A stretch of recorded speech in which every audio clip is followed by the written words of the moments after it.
The gunshot echoed through the valley, sending a flock of startled crows into the pale Montana sky of 1873. Catherine Davis ducked instinctively, her heart hammering against her ribs as she ran blindly through the wilderness that had once promised her freedom. The hem of her dress caught on brambles, tearing as she fled from the men who had murdered her father and now hunted her like prey. With nowhere else to turn, she stumbled upon Raven Creek Ranch just as the sun began to set behind the jagged mountain peaks. Catherine collapsed behind the weathered barn, her lungs burning and tears streaming down her dirt-smudged face. She pressed her back against the rough wooden planks, trying to muffle the sounds of her sobs with trembling hands. The scent of hay and horses surrounded her as she fought to catch her breath. Unaware that someone had heard her crying, James Kendrick had been mending a broken fence when he heard the unmistakable sound of a woman weeping. Following the sound, he rounded the corner of the barn and found her a young woman with auburn hair falling in tangled waves around her shoulders, her green dress torn and soiled from travel. He approached carefully, not wanting to frighten her more than she already was. "Madam," he said softly, his voice gentle despite his imposing frame. "You all right there?" Catherine startled, her head snapping up as she scrambled backward, eyes wide with terror. "Please," she whispered, "don't tell anyone I'm here. They'll kill me too." James knelt down, keeping a respectful distance between them.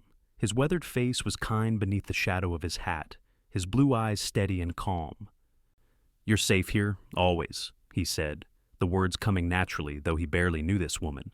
"Nobody's going to harm you while you're on my land." Catherine stared at him, trying to determine if she could trust this stranger.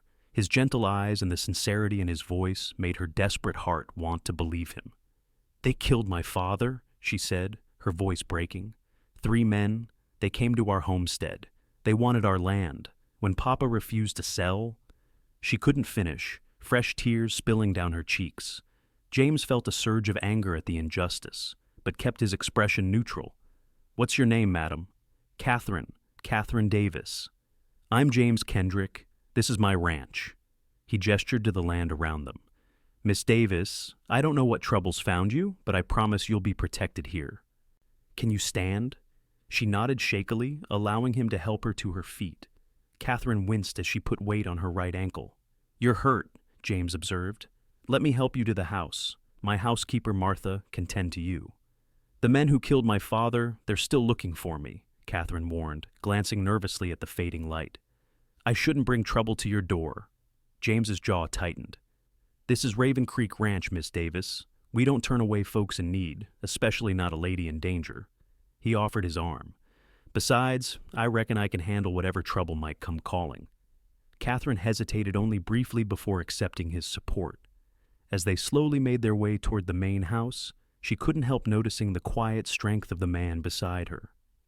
James Kendrick wasn't flashy like the gunslingers who passed through town. He carried himself with the steady confidence of a man who knew his own measure. The main house was a sturdy 2-story structure built of timber and stone. Warm light glowed from the windows, and smoke curled from the chimney into the evening air. It spoke of permanence in a land where so many came and went. Martha, a plump woman in her 50s with silver-streaked hair tied back in a bun, gasped when James brought Catherine through the door. "Good heavens! What happened to the poor child?" "Martha, this is Miss Catherine Davis. She needs our help," James explained. "Can you draw her a bath and find some clean clothes? And perhaps see to her ankle." "Of course," Martha replied, immediately taking charge. "Come with me, dear. We'll get you sorted." Catherine glanced back at James, who nodded reassuringly. "Rest easy. We'll talk more once you're comfortable." While Martha tended to Catherine, James sat at his desk, cleaning his Winchester rifle. The possibility of trouble coming to his doorstep didn't frighten him, it angered him. In his 10 years on this land, he'd built something he was proud of. The lawlessness that still plagued parts of the territory had no place here. An hour later, Catherine emerged looking transformed. Her hair was clean and brushed, falling in soft waves past her shoulders. She wore a simple blue dress that had belonged to James's late sister. And though it was slightly too large, she looked far more at ease than when he'd found her. "Please join me for supper, Miss Davis," James said, setting aside his work. "Martha's beef stew is the best in the territory. Over the meal, Catherine gradually revealed her story. Her father, Thomas Davis, had been a respected doctor who moved west from Boston after Catherine's mother died of influenza 5 years prior. They'd established a small but successful medical practice in Helena before purchasing land outside town to build a proper home. 3 months ago, a man named Victor Blackwell began pressuring Papa to sell our land, Catherine explained, her fingers twisting nervously in her lap. He said it was for a mining operation. When Papa refused, the threats began. Blackwell, James repeated, his expression darkening. I know of him. He's been buying up land all through the territory, often through unsavory means. Yesterday, he came with 2 men. I was gathering herbs in the woods when I heard shouting. By the time I returned, her voice faltered. They shot him, Mr. Kendrick, right on our porch. Then they started searching the house, saying they needed to tie up loose ends. They meant me. Martha made a sympathetic noise, reaching across to pat Catherine's hand. I ran, Catherine continued. I've been running since yesterday, hiding in the woods at night. I didn't know where to go. The sheriff in Helena, he's in Blackwell's pocket. James considered this information. Blackwell's influence is growing, but he doesn't own everyone. There's a U.S. Marshal in Bozeman who might help, a man named Roberts, honest as they come. But until then, Catherine asked, her green eyes searching his face. Until then, you stay here, James said firmly. No one will think to look for you at Raven Creek. That night, as Catherine lay in the guest bedroom, staring at the unfamiliar ceiling, she tried to process the devastating turn her life had taken. Her father was gone. Their home was likely being ransacked or burned. Everything she'd known had vanished in the span of 24 hours.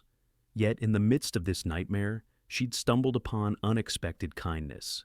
James Kendrick, a man who owed her nothing, had offered safety and sanctuary without hesitation. In a world that suddenly made no sense, his calm presence felt like the only solid ground beneath her feet.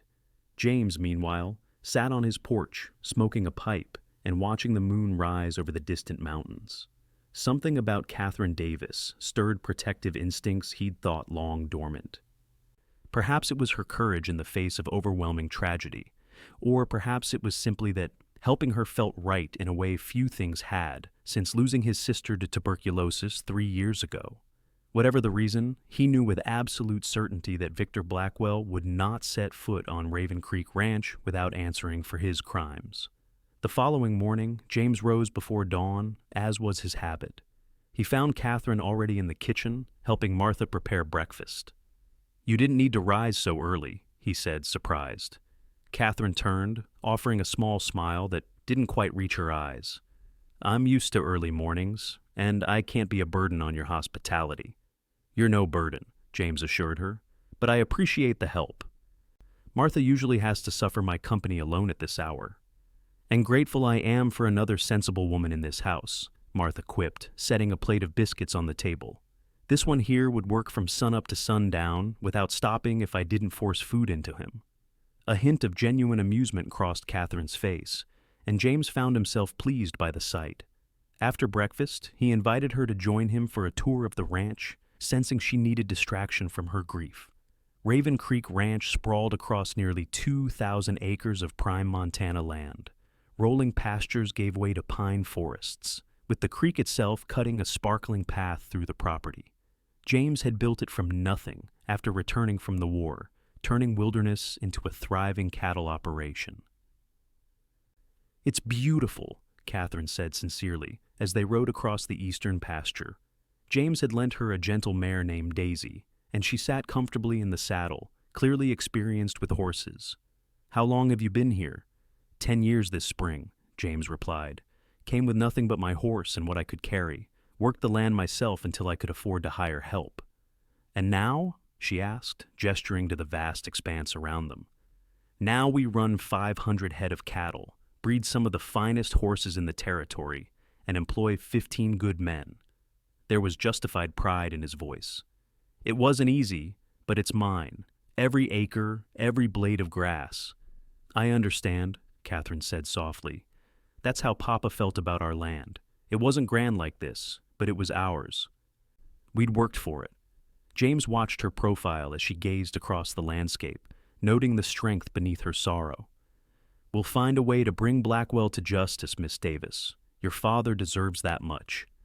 "Please," she said, meeting his eyes directly for the first time since he'd found her. "Call me Catherine." "Catherine, then," he agreed. "And I'm James to my friends." Over the next few days, Catherine gradually became part of the rhythm of ranch life. She assisted Martha with household duties, but also revealed a knowledge of plants and medicine inherited from her father. When one of the ranch hands sliced his palm open on a fence wire, she cleaned and stitched the wound with practiced precision. "You have skilled hands," James observed as he watched her work. "Papa wanted me to follow in his footsteps," she explained, tying off the final stitch. "He was teaching me everything he knew." "A lady doctor," James mused. "That's rare in these parts." "It's rare everywhere," Catherine replied with a hint of defiance. "But Papa believed women could do the work just as well as men, given the chance. Based on what I've seen, I'd say he was right." Catherine's talents quickly earned her respect among the ranch hands, and her quiet determination to be useful rather than pitied won over even the most skeptical. James found himself increasingly drawn to her company, impressed by her resilience and intelligence. A week after her arrival, James rode to Bozeman to send a telegram to Marshal Roberts. Catherine insisted on accompanying him, unwilling to hide indefinitely while Blackwell remained free. "It's not safe," James argued. "Blackwell may have men watching the town." "Then I'll disguise myself," Catherine countered.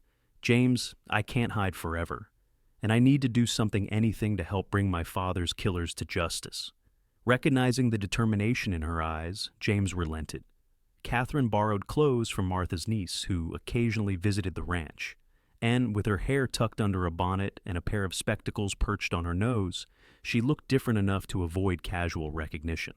Bozeman was a growing town, bustling with commerce.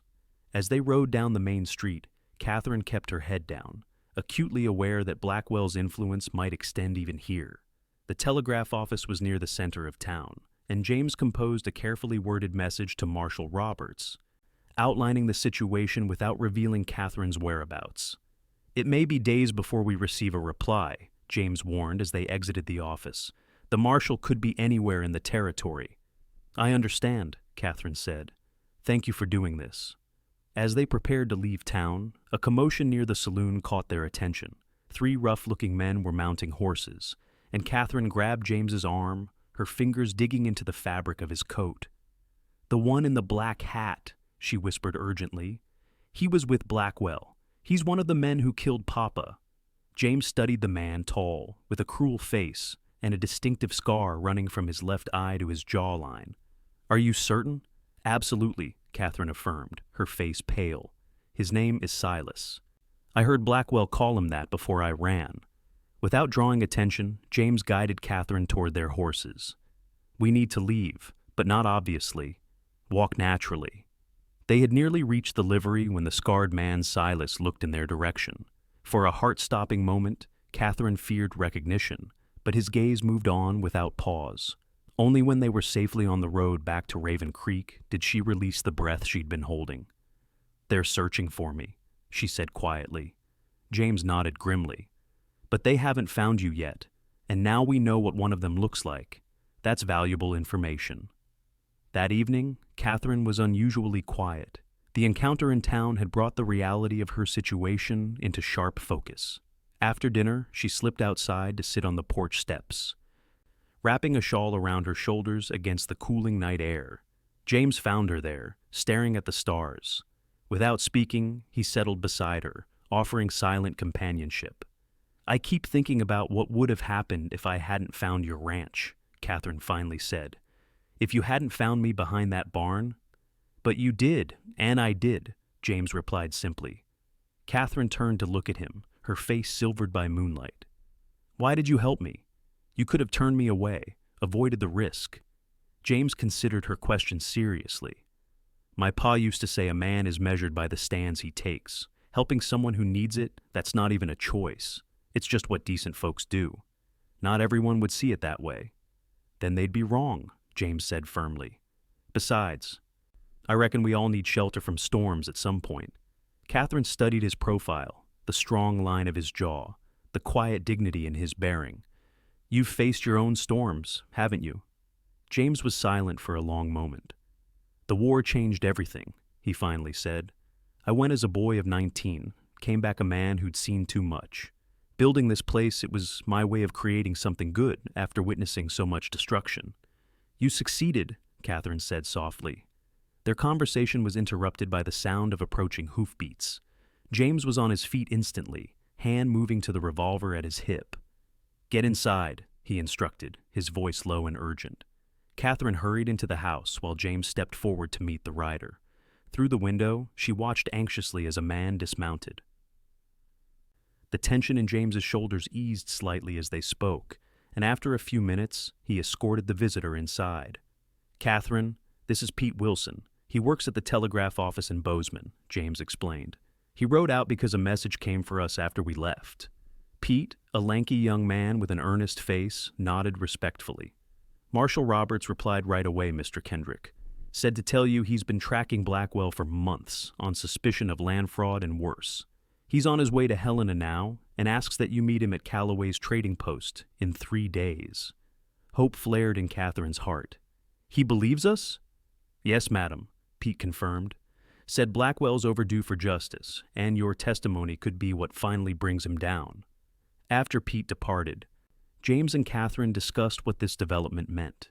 Meeting the marshal would require another journey, this one potentially more dangerous since Calloway's trading post was closer to Helena and Blackwell's territory.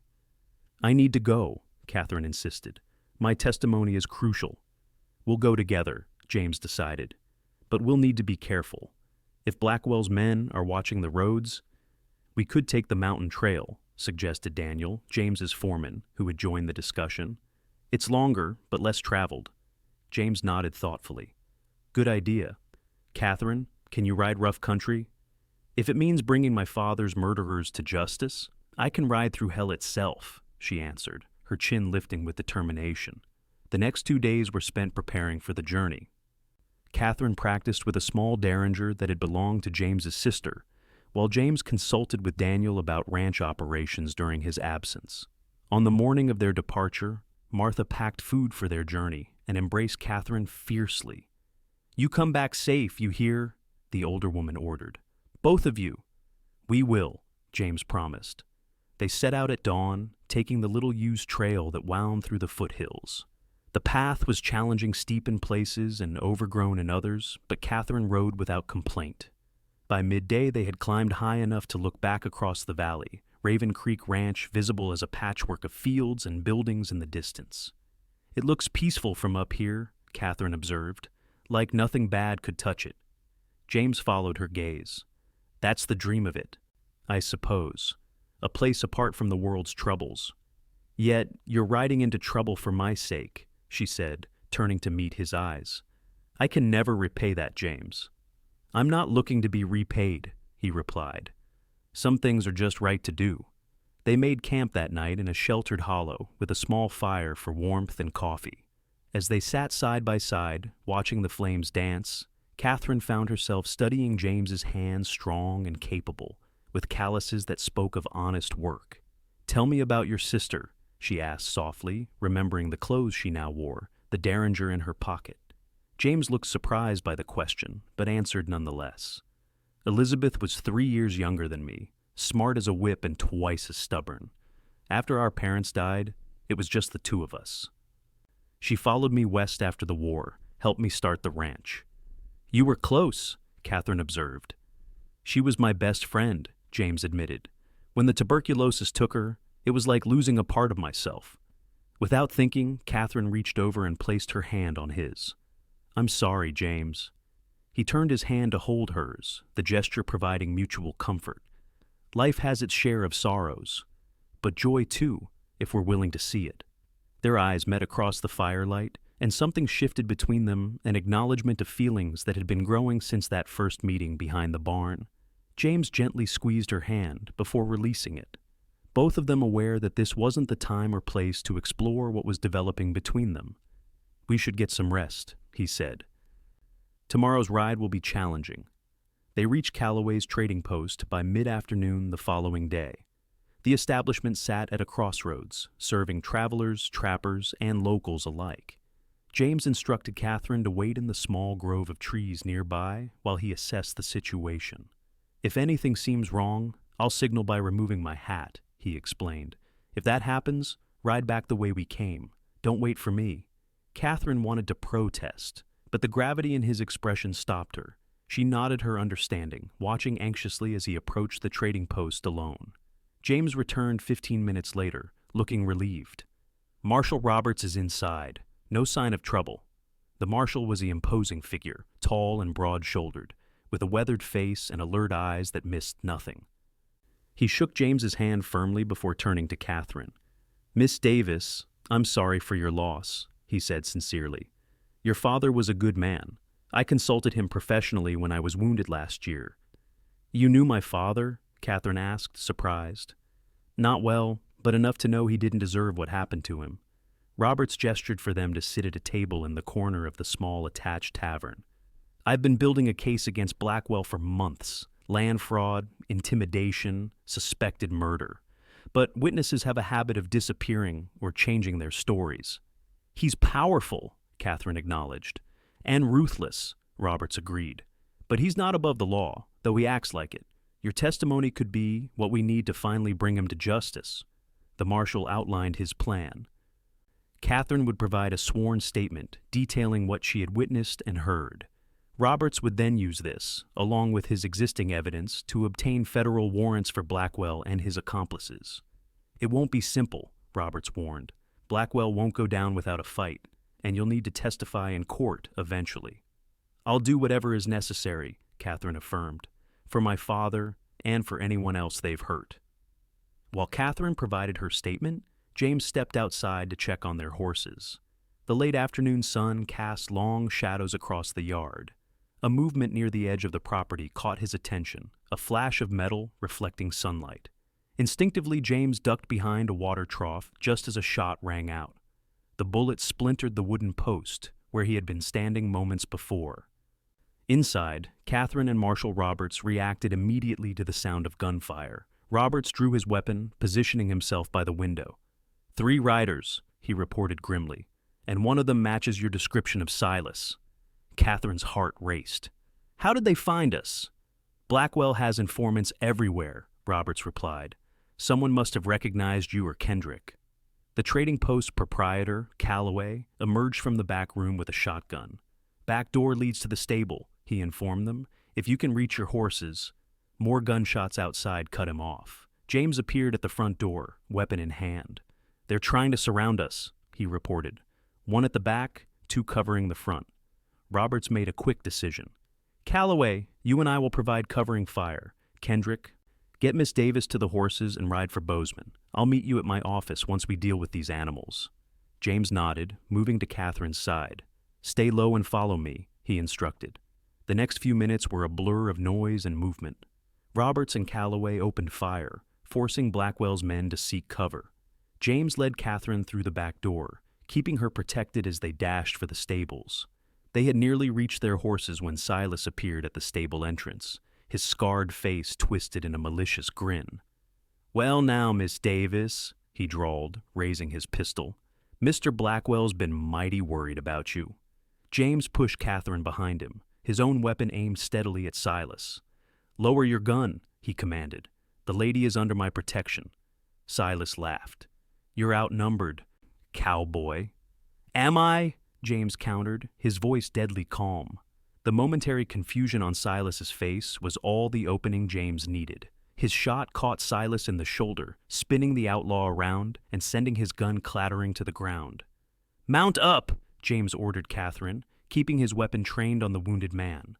They rode hard, taking a different route than their approach. Behind them, gunfire continued, but no one pursued immediately. Only when they had put several miles between themselves and the trading post did James slow their pace, allowing the horses to recover. "Are you all right?" he asked Catherine, scanning her for injuries. She nodded, still breathless from their escape. "Yes. What about Marshal Roberts?" "He can handle himself," James assured her.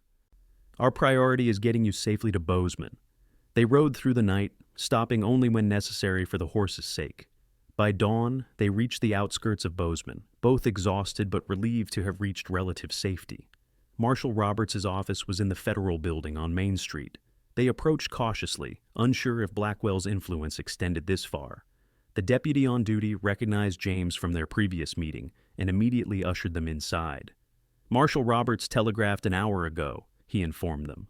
"He's fine-wounded one of the attackers and captured another. The third escaped." Catherine sagged with relief. "Thank God. He'll be here by evening," the deputy continued. "Wants you both to stay put until then." They were provided a room at the hotel across the street, with a deputy posted outside for security. Finally able to rest, Catherine sat heavily on the edge of the bed, the events of the past days catching up to her. "I never imagined it would come to this," she said quietly. "Gunfights, running for our lives." James removed his hat, running a hand through his hair. "I'm sorry you've been drawn into this violence." "It's not your fault," Catherine insisted. "You've risked everything to help me." "I'd do it again," James said simply. He hesitated, then added, "Catherine, when this is over—" A knock at the door interrupted him. It was the deputy announcing that Marshal Roberts had arrived earlier than expected. The marshal looked weary but satisfied as he entered the room. "We got Silas and his partner safely locked up," he reported. "Both are willing to testify against Blackwell in exchange for leniency." "Will that be enough?" Catherine asked anxiously. "Combined with your testimony and my existing evidence?" "Yes." Roberts handed her a telegram. "This just arrived from the federal prosecutor in Helena. They've issued warrants for Blackwell and his remaining associates. Deputies are moving to arrest them as we speak." Catherine read the telegram with shaking hands. "It's really happening," she whispered.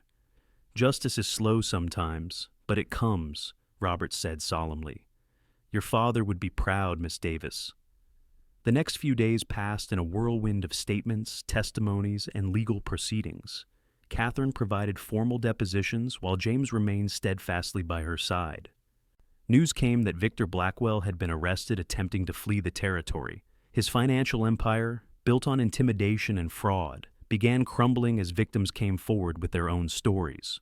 A week after their arrival in Bozeman, Catherine and James stood on the boardwalk outside the courthouse, having just received confirmation that Blackwell and his men would stand trial for multiple charges, including the murder of Dr. Thomas Davis. "It's over," Catherine said, her voice filled with wonder and relief. "They'll pay for what they did to Papa." James studied her face in the afternoon sunlight, noting how the burden she'd carried since he found her crying behind his barn had lightened. "What will you do now?" he asked carefully. Catherine had been considering this question for days. "The prosecutor says Papa's property will be returned to me once the legal matters are settled. I could go back, try to rebuild the practice. Or," James prompted, sensing her hesitation, "or I could start fresh somewhere else," she continued. "Somewhere I don't see his ghost on every porch step." James took a deep breath, gathering his courage. "Catherine, I know this might seem sudden, but nothing in this life is guaranteed. These past weeks have shown me that." She turned to face him fully, her expression open and expectant. "When I found you behind my barn that evening, I promised you'd always be safe at Raven Creek," James said. "I meant it then as a matter of principle, but now—" He reached for her hand, holding it gently between both of his. "Now I'm asking if you might consider making Raven Creek your home. With me." Catherine's eyes widened, but she didn't pull away. "James, are you—" "I'm saying I've grown to care for you deeply," he continued, his voice steady despite his racing heart. "Your strength, your kindness, your determination, they've shown me what kind of woman you are. And if you need time, I understand. But I wanted you to know how I feel before you make any decisions about your future." A smile slowly bloomed across Catherine's face, transforming it with joy. "I don't need time, James. These weeks have shown me who you are, too, the kind of man who offers safety to a stranger, who risks his life for justice, who builds something good and true in a harsh world." She stepped closer, her free hand rising to rest against his chest. "When you found me crying behind that barn, I was lost in every way a person can be. But you gave me more than shelter, you gave me hope." James felt a lightness in his chest he hadn't experienced in years. "Is that a yes?" "It's a yes," Catherine confirmed, her eyes shining. "Raven Creek already feels more like home than anywhere else could be." In that moment, On a Bozeman boardwalk with the afternoon sun warming their shoulders, James Kendrick kissed Catherine Davis for the first time. It was a gentle kiss, filled with promise and new beginnings. When they parted, both were smiling. "Shall we go home?" James asked. "Home," Catherine repeated, savoring the word. "Yes, I'd like that very much." They returned to Raven Creek Ranch 3 days later. Martha burst into happy tears upon hearing their news, immediately beginning plans for a proper wedding. The ranch hands offered congratulations with varying degrees of awkwardness and sincerity, though all were genuinely pleased for their boss. Over the following months, Catherine began establishing a small medical practice at the ranch, treating the workers and gradually building a reputation that brought patients from neighboring properties. She wrote to her father's colleagues in Boston, requesting medical texts to further her education, determined to honor his legacy by becoming the doctor he had believed she could be. James, watching her blossom in this new role, felt a deepening appreciation for the woman he would soon marry. Her hands, which had once trembled with fear behind his barn, now moved with confident precision as she stitched wounds and set broken bones. Her smile, once rare and hesitant, came easily and often. They married that autumn, with Marshall Roberts attending as an honored guest. The ceremony was held on the ranch beneath the golden leaves of the cottonwood trees that lined Raven Creek. Catherine wore a gown of ivory silk that Martha had painstakingly altered to fit her perfectly, with wildflowers in her hair instead of a veil. As they exchanged vows, Catherine thought of how far she had come from that terrible day when she had lost everything. Her father was still gone, a loss that would never fully heal, but she had found a new purpose and a love she hadn't believed possible. "I, Catherine, take you, James, to be my husband," she said, her voice clear and sure, "to share in life's joys and sorrows, to build something lasting together, and to remember always that even in the darkest times, there is light to be found if we're brave enough to seek it." James, his blue eyes suspiciously bright, responded with vows of his own. "I, James, take you, Catherine, to be my wife.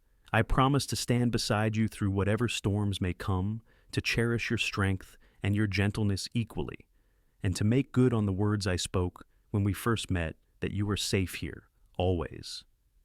Their life together unfolded with the changing seasons. The ranch prospered under their combined care, with Catherine's medical practice becoming an integral part of the community. They added a new wing to the house specifically for treating patients, complete with modern medical equipment ordered from back east. Victor Blackwell and his men were convicted and sentenced to lengthy prison terms, bringing closure to Catherine and many other victims of their crimes. With the compensation awarded by the courts, Catherine established a small fund to help other families who had suffered similar injustices, extending the safety she had found to those still in need of it. 2 years after their wedding, Catherine gave birth to their first child, a daughter they named Elizabeth, after James's sister. Holding his newborn child, James experienced a joy he had once thought lost to him forever. "She has your eyes," Catherine observed from the bed, tired but radiant. "And your spirit, I suspect," James replied, carefully returning the baby to her mother's arms. "Heaven help us when she's old enough to speak her mind," Catherine laughed. "I hope she does. I hope she knows her own worth and never fears to show it. With you as her mother, how could she not?" James sat beside them on the bed, his arm encircling Catherine's shoulders. "Thank you," he said softly. "For what?" "For finding your way to my barn that day, for trusting me, for building this life with me." Catherine leaned her head against his shoulder, their daughter sleeping peacefully between them. "It seems we saved each other, in different ways." Outside their window, Raven Creek Ranch stretched out under the vast Montana sky, a place of safety, of healing, of beginnings. The barn where they had first met stood weathered but strong, a silent witness to how a moment of compassion could change the course of 2 lives forever. In the years that followed, they would face challenges: harsh winters, market fluctuations, illness, and the ordinary difficulties that come with any life fully lived. But through it all, the promise James had made behind that barn remained unbroken. Catherine was safe there, always not just from physical harm, but safe to grow, to heal, to love, and to be completely herself. And when their children asked how their parents had met, James would tell the story of finding a brave young woman crying behind the barn, and how in offering her sanctuary, he had found his own heart's home. Your mother, he would say, taught me that the truest strength isn't in never needing help, but in having the courage to accept it when offered with a sincere heart. Catherine would then finish the story, her hand finding James's as naturally as breathing. And your father showed me that even when the world seems darkest, there are still good people who will say, "You're safe here, always," and mean every word.